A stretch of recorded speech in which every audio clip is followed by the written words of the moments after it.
What is going on, mortals? Mortal T here, and today I am going to be giving you mortals some tips and tricks on how to get better at Apex Legends. Now, most of this stuff comes down to the settings that you have. Settings make a huge impact on the game itself and the way you play and the way you perform.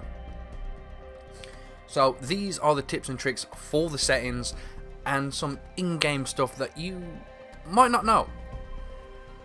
So we're gonna get straight into it, and if you don't believe me, if you think these settings don't work, I've got proof. I can press that button and boom, there you have it. I won the match. I survived for the whole 23 minutes. I got 11 kills. I did over 2,000 damages. I did over 2,000 damage, and I revived 2 of my allies. I was the kill leader. And that was the first game of the day. As you can see, first kill of the day. It was my first ever game. I came on today and just boom. These settings work for me. They are awesome. So these settings will work for you mortals as well. That's just proof. If you want to see that video, it will be coming out very soon. I managed to get it all on camera, proving that the settings I use and a gun that I pick up just smashes this game out of the park. But anyway, let's get into the settings. So these are the settings that you're going to want to mess with. The controller settings first off. These are important. Now, if you go over to a button layout, you got several different layouts you can choose from. You usually go with the one you're most comfortable with. But if you're coming over from maybe Call of Duty or Fortnite or something, this is the better one because it's the same layout. Button puncher. So that just basically changes your melee and your crouch buttons from B to the R button. Really simple. I'm so used to hitting people with B and crouching with the right thumbstick. It's just so natural. So if you got it on default and it's not working out for you, you need to change it over to this one, especially if you're coming from like Call of Duty and stuff where you use the tactical layout, which I usually do. But usually go with a button layout that is going to help you a lot better. There are some really good ones on here that I have been thinking about, but I don't think I ever will, just because I am so happy with the button puncher layout. So there is the first tip and setting changes that you might need to make. Now all these others down below, they're really up to you. It all depends on what you're used to, either toggling to crouch or by holding it. It's entirely up to you. Same with it. Sensitivity is now a really big thing, and luckily enough there are 2 different types of sensitivity. The normal sensitivity, where you were running around, you're just picking up weapons and stuff. That is how quick you're going to turn around and everything like that. I have mine, I know it's low even though it says high. I have mine set at 4. Don't forget, I am using Xbox. I'm using the Xbox. So 4 is alright for when you're just normal running around, but then you got the sensitivity ADS when you're aiming down sight. Now this sensitivity does usually need to be lower, because if you're playing on high sensitivity with your ADS, it means you're going to be shifting your crosshairs all over the person you're trying to aim at. A lower sensitivity means you're going to be more accurate. If you give your little thumbstick a twitch just by accident, it means if you got a low sensitivity, it will not throw your aim off loads. It means you can get right back on your target.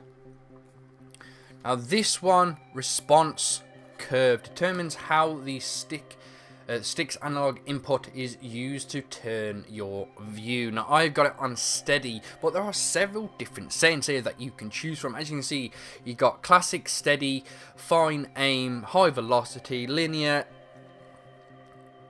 all of them. But I'm using steady aim, which is a balance of firm control and fast aim.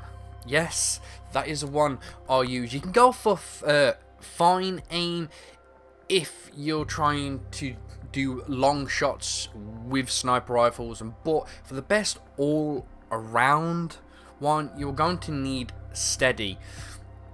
It's a nice firm balance between control and fast aim. It's really, really nice. Look, dead zone. You need to have this completely off. You do not want any dead zone on your screen where you cannot see. That is a no-no. Don't do it. Turn it completely off. Movement dead zone, again, make that extremely small. Just do it. It will improve your game. Inverted look, I have never messed with inverted look. I don't want to be pressing up on the thumbstick and then I automatically look down, and that's just completely weird. Vibration.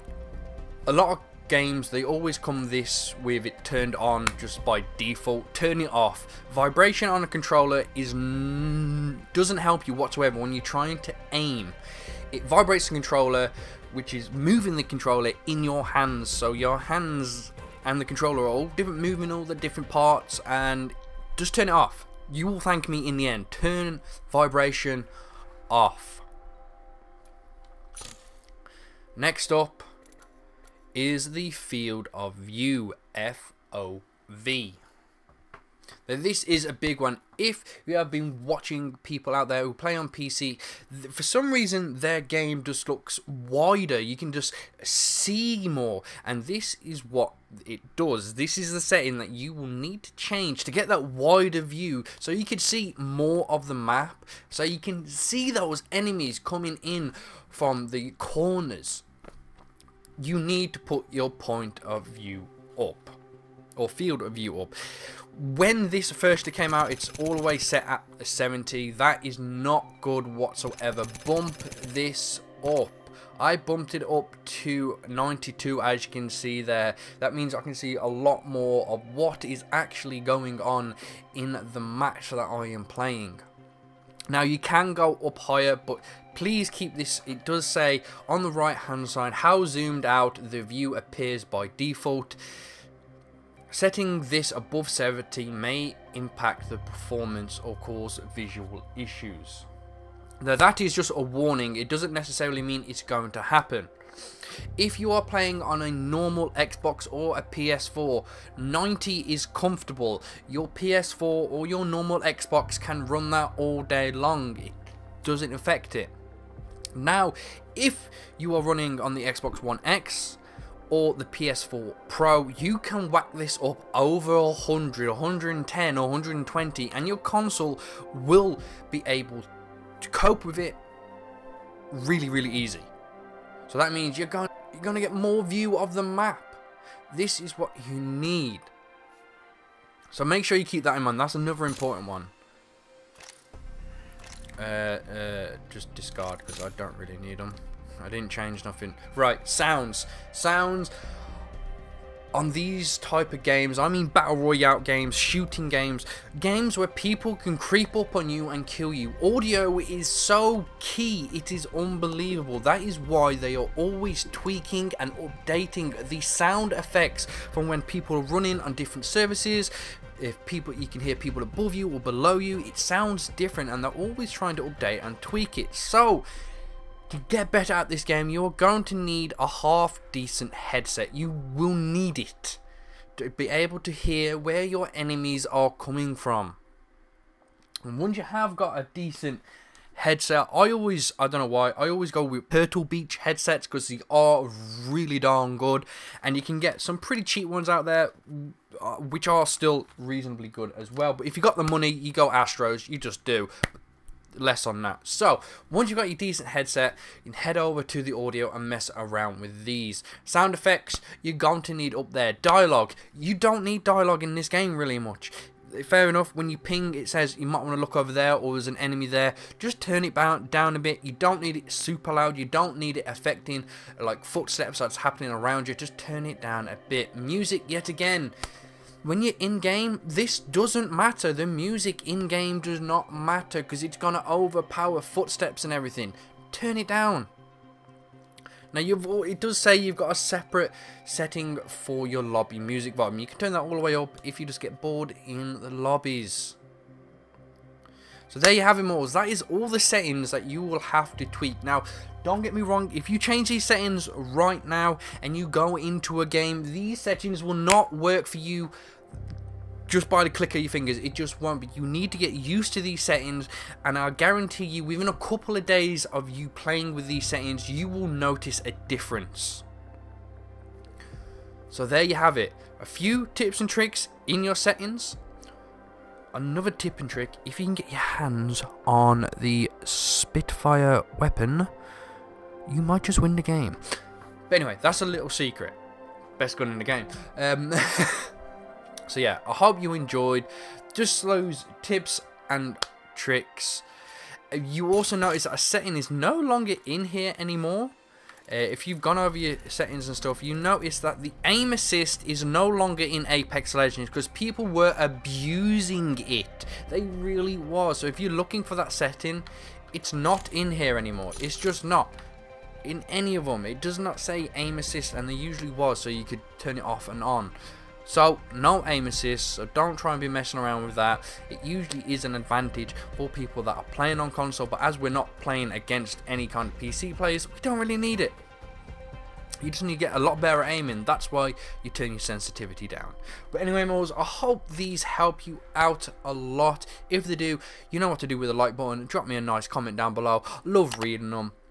But yeah, but maybe one day you can get the XP breakdown or match summary, what I have just got right there. But anyways, I hope you enjoyed, I hope this helps, and I'll hopefully see you either in the next video or the next live stream.